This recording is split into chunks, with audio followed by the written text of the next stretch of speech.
కామారెడ్డి జిల్లా వ్యాప్తంగా భక్తులు ఘనంగా వైకుంఠ ఏకాదశి వేడుకలు ఘనంగా నిర్వహించారు. తెల్లవారుజాము నుంచే పలు వైష్ణవాలయాలకు భక్తులు భారీ ఎత్తున పోటెత్తారు. వైష్ణవాలయాల్లో భక్తులు ప్రత్యేక పూజలు నిర్వహించిన అనంతరం భక్తులకు ఉత్తర ద్వార స్వామివారిని దర్శించుకున్నారు. ఈ రోజు విష్ణువును దర్శించుకుంటే వైకుంఠం ప్రాప్తిస్తుందని భక్తుల విశ్వాసం. దీంతో ఈ పుణ్య రోజున భక్తులు వేలాది మంది ఆలయాలను దర్శించుకున్నారు.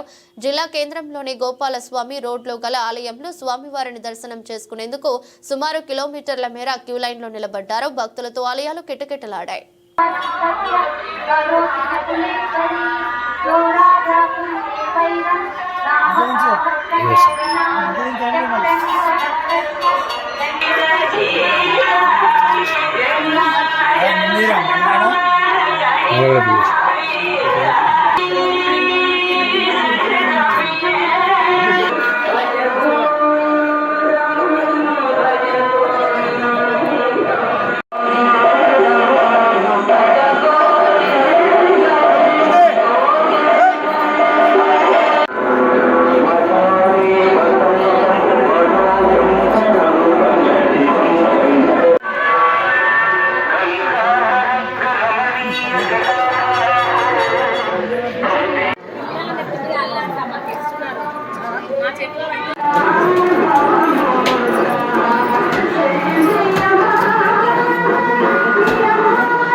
సాక్షాత్తు శ్రీమన్నారాయణుడు దేవతలందరికీ కూడా ముక్కోడి దేవతలందరికీ కూడా మరి వ్యూహవాసుదేవుడిగా ఉండి దర్శనమిచ్చేటువంటి రోజు కాబట్టి ఈరోజు అనేక వైష్ణవ ఆలయాలలో మరి దేవతలు అక్కడ వైకుంఠంలో ఎట్లయితే దర్శిస్తారో ఈరోజు మనమంతా కూడా ఆయా వైకుంఠ ఆలయాలలో మనం దర్శిస్తూ ఉంటాము.